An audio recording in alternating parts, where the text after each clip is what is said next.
Como você comete imoralidade? A Bíblia condena a sensualidade, a lascívia, a luxúria, a depravação.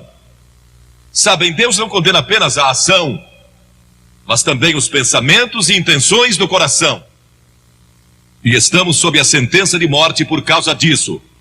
Psicólogos declaram que em qualquer batalha entre a imaginação e a vontade...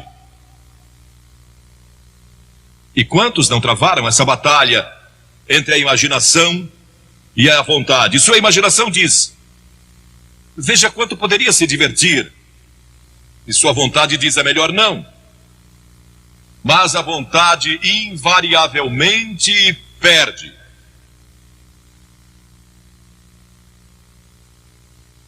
A imaginação vai vencer.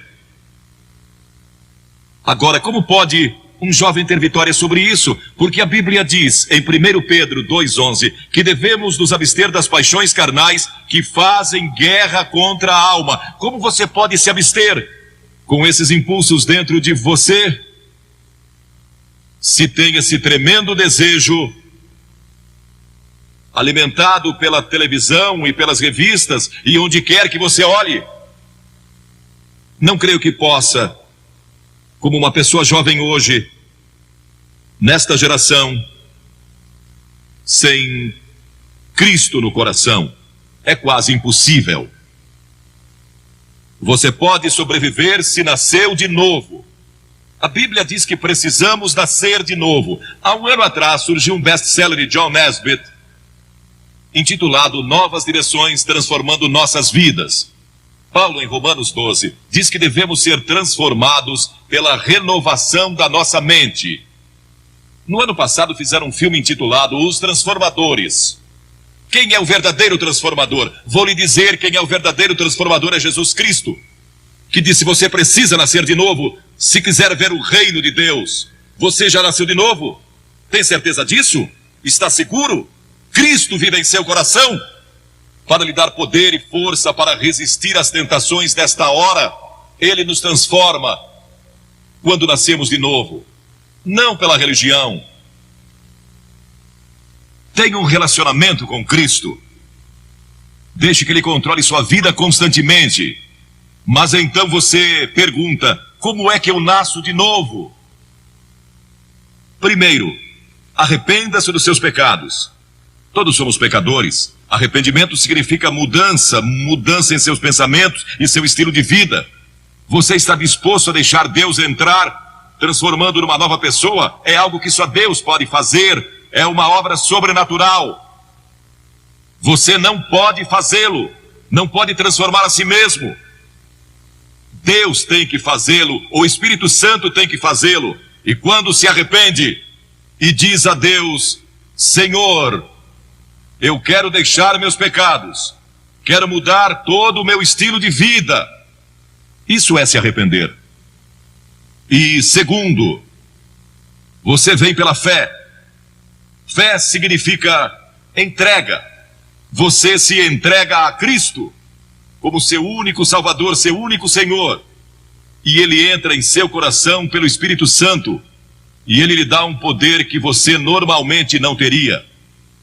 Um poder para resistir às tentações, poder para produzir o fruto do Espírito e verdadeiro amor, alegria e paz em seu coração. E então você estuda a palavra de Deus, o passo seguinte. Isso se torna a sua fonte de força. O estudo da Bíblia. A fé vem pelo ouvir e o ouvir pela palavra de Deus, a Bíblia diz. E Filipenses 2,5 diz: tende em vós o mesmo sentimento que houve também em Cristo Jesus. E a Escritura diz: de que maneira, no Salmo 119, de que maneira poderá o jovem guardar puro o seu caminho? E então, o próprio salmista dá a resposta: observando segundo a tua palavra. Estude as Escrituras, estude a Bíblia, e isso lhe dará uma força que você nunca teve antes. E terceiro, busque pureza espiritual. E isso significa gastar tempo em oração. Jesus disse no Sermão do Monte: bem-aventurados os limpos de coração, porque eles e só eles verão a Deus. Pureza de coração é só através de Cristo. E quarto, obediência. Aquele que tem os meus mandamentos e os guarda, esse é o que me ama. Você guarda meus mandamentos? 2 Timóteo 2:22 diz: foge das paixões da mocidade. Foge delas quando o diabo vem com cobiça e tentação. Fuja. Duas coisas: cite as Escrituras e você vai ver como isso é importante. Cite as Escrituras e fuja daquela tentação. E Paulo disse na Bíblia: não vos sobreveio tentação que não fosse humana, mas Deus é fiel, e não permitirá que sejais tentados além das vossas forças. Pelo contrário, juntamente com a tentação, vos proverá livramento, de sorte que a possais suportar. Sempre que você for tentado, lembre-se disso. Todo ser humano passou por esta mesma tentação antes, inclusive Jesus. E Deus sempre provê um escape. Portanto, não há desculpa. Você não poderá comparecer diante do juízo dizendo que não teve poder para resistir. Deus provê um meio de escape. No momento em que a tentação vier, lembre-se disso. Deus lhe deu um meio de escapar dela. Procure-o e o encontrará, pois foi prometido em 1 Coríntios 10:13.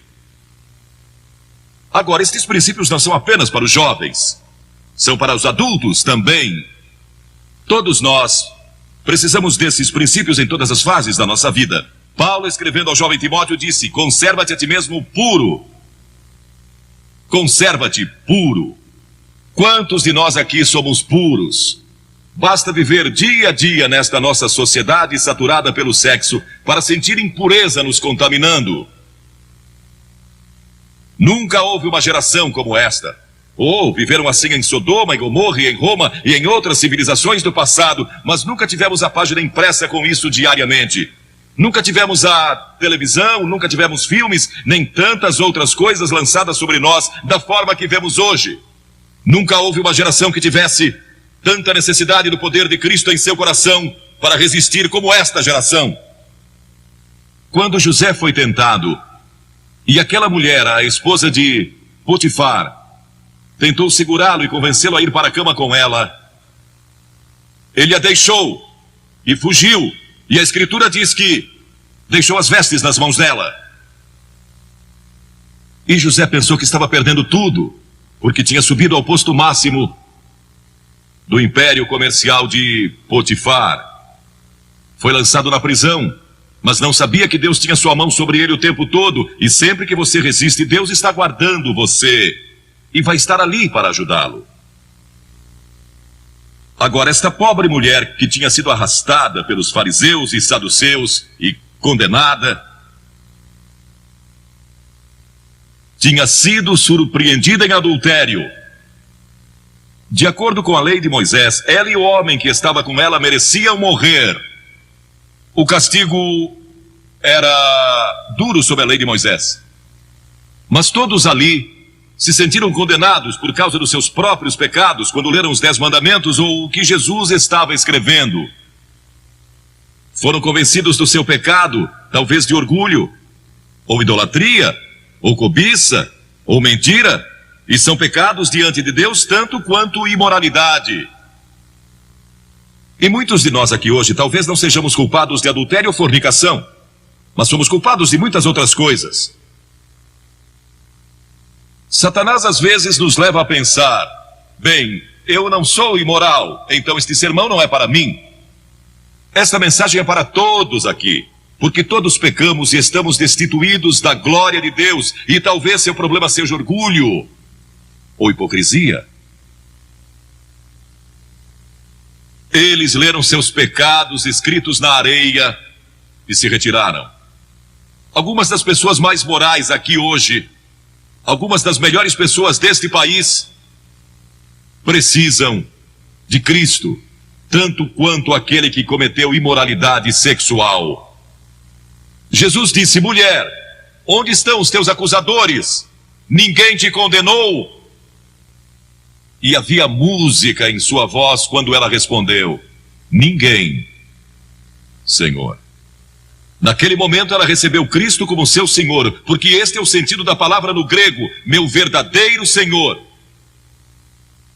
Naquele momento, ela abriu seu coração a Jesus Cristo.